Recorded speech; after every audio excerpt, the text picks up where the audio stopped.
मुझे इंसानों को मारने में मज़ा आता है।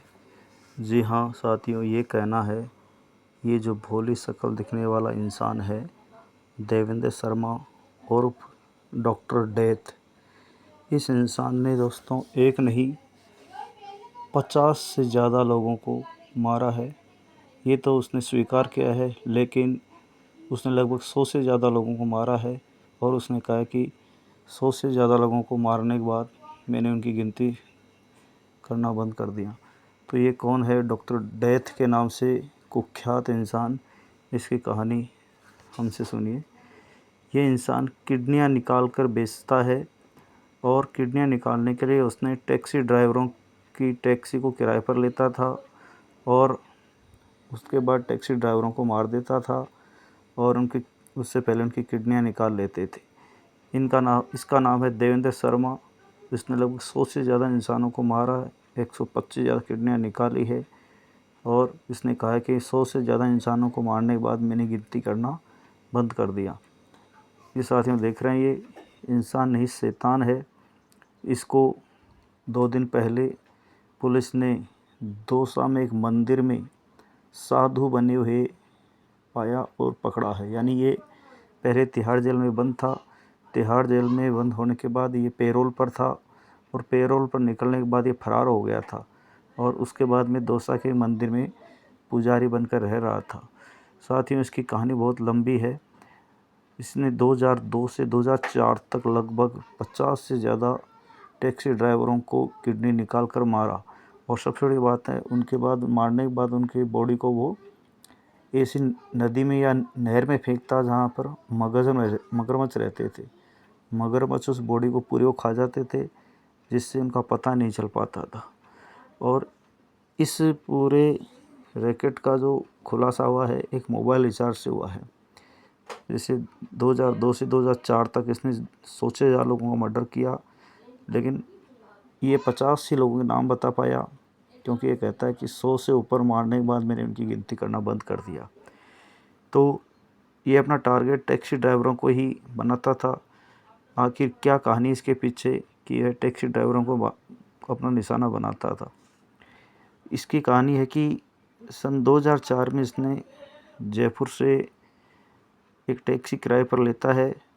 चांद खान नामक एक ड्राइवर को कहता है कि हमें यूपी के हापुड़ चलना है।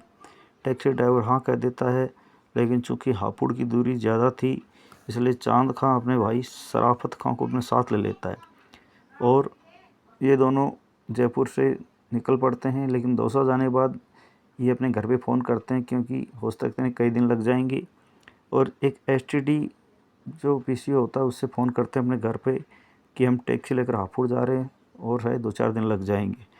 लेकिन ये चांद खां और शराफत खां हैं, कई दिन होने के बाद में जब घर नहीं लौटते हैं, तो इनके पिता जिनको इन्होंने फ़ोन किया था उनको डाउट होता है और वो इसकी शिकायत पुलिस को करते हैं कि हमारे 2 बेटे जो टैक्सी चलाते हैं गए थे, लेकिन अब तक वापस नहीं आए थे। पुलिस जब जांच पड़ताल करती है तो कई दिनों बाद एटा की गंगा नहर में 2 बॉडी नहीं मिलती, 2 लाशें मिलती है। अब वो 2 लाशें मिलने के बाद पुलिस पूरी इंक्वायरी करती है कि जो टैक्सी ड्राइवर ने जहाँ से फ़ोन किया है एसटीडी पीसीओ दौसा में, वहाँ से तीसरा कॉल किसका था? तो तीसरा कॉल था इसी डॉक्टर डेथ या देवेंद्र शर्मा का। उसने यूपी के कासमपुर की महिला को फ़ोन किया। अब पुलिस कासमपुर पहुंचती है और उस महिला को पकड़ते हुए महिला कहती है कि वो जो डॉक्टर था देवेंद्र शर्मा, उसने उदयवीर और राजू रजवा जो उस महिला के रिश्तेदार थे उनको फ़ोन किया था। अब पुलिस उन दोनों को भी खोजने लग जाती है। इस तरह से यानी भी एक मर्डर केस बन जाता है। अभी तक पुलिस को नहीं पता था कि देवेंद्र शर्मा इतना शातिर है और इसने लगभग सैकड़ों लोगों को किडनी निकालने के नाम पर मार चुका है। अब पुलिस आगे की कहानी के लिए वो जो 2 बॉडी मिलती है, वो 2 बॉडी उनकी जो घड़ी कपड़े आदि के आधार पर पता चलता है कि चांद खां और शराफत खां की ही थी और ये भी क्लियर हो जाता है कि टैक्सी किराए पर करने वाला देवेंद्र शर्मा ही था। अब पुलिस डॉक्टर देवेंद्र शर्मा को अरेस्ट करती, गिरफ्तार करती है। तो देवेंद्र शर्मा बहुत शातिर था। वो एक कहानी बनाता है कि उसने उनको नहीं मारा, बल्कि उनको तो किसी और ने ही मर्डर किया है। इस तरह से ये, लेकिन फिर भी पुलिस पकड़ कर ले आती है डॉक्टर देवेंद्र शर्मा को। और ये जेल में एक कैदी था काजी सावेश, वो पुलिस को बताता है कि देवेंद्र शर्मा पुलिस को बेवकूफ़ बना रहा है, उसने ही चांद खां और शराफत खां को मरवाया है। और जब पुलिस शराफत खां से थोड़ी सख्ताई से पूछताछ करती है तो देवेंद्र शर्मा पूरी कहानी बयां कर देता है। और इससे एक पूरी खौफनाक कहानी सामने आती है कि देवेंद्र शर्मा ये डॉक्टर डेथ है, ये किडनी रैकेट के नाम पर अब तक 50 से ज़्यादा लोगों को तो मार चुका है और उनको एक नहर में फेंक देता है जहाँ मगरमच्छ उसको खा जाते हैं। कौन था ये डॉक्टर डेथ? ये अलीगढ़ के पुरानी गांव का रहने वाला था और उसने बिहार के सिवान से BAMS की पढ़ाई की थी और 1982 में इसने शादी की थी। और 1984 से 1995 तक यह दौसा के बांदोकुई में अपनी क्लिनिक चलाता था। और इसने एक गैस कंपनी का डीलरशिप ली थी, 11 लाख रुपए लगाए थे, लेकिन वो कंपनी भाग गई। इसको जो घाटा हुआ इसको पूरा करने के लिए किडनी रैकेट से जुड़ाई और इसने लगभग 2002 से 2004 तक लगभग 125 किडनियाँ बेची, जो 5 से 7 लाख रुपये बेचता था। और यह ऐसे लोगों से मिला जो टैक्सी गैंग जो थी उनसे मिला कि टैक्सी ड्राइवरों को निशाना बना आसान है क्योंकि टैक्सी किराए पर लिया जा सकता है। और फिर उन टैक्सी ड्राइवर की हत्या कर दी जाती थी, उनकी किडनी निकाल दी जाती थी और उनको हजारा नहर में फेंका जाता था। हजारा नहर में जहाँ काफ़ी मगरमच्छ रहते हैं, तो ताकि वो डेड बॉडी मिले ही नहीं, मगरमच्छ उन्हें खा जाए। इस तरह देवेंद्र शर्मा को अरेस्ट किया जाता है। फिर ये 20 दिन की पैरोल पर आता है 2020 में, लेकिन वहाँ से फरार हो जाता है। दिल्ली जाकर ये एक विधवा महिला से शादी करता है। जुलाई 20 में यह दोबारा गिरफ्तार कर लिया जाता है, लेकिन जून 2023 में फिर से ये पैरोल पर आता है, लेकिन फिर फरार हो जाता है।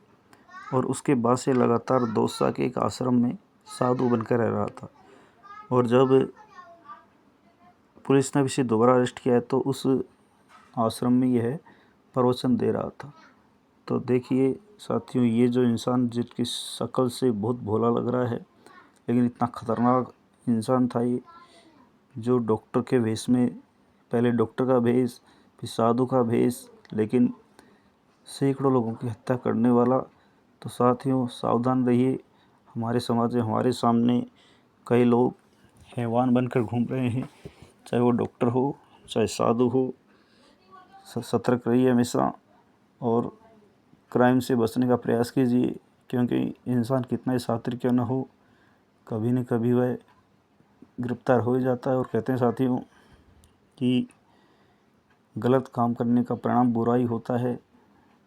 ये जो लोग हैं इंसानियत के नाम पर धब्बा हैं, जो डॉक्टर के भेष में, जिसे डॉक्टर को भगवान का रूप कहा जाता है, साधु जो संसार को ज्ञान देता है, लेकिन ये लोग ऐसे पवित्र नामों को बदनाम कर रहे हैं। ऐसे इंसान को तो तुरंत फांसी दी जानी चाहिए, कोई रियायत नहीं दी जानी चाहिए। तो साथियों, अगर आपको हमारी जानकारी अच्छी लगी हो तो हमारे चैनल को शेयर, सब्सक्राइब एंड लाइक कीजिए। Thank you.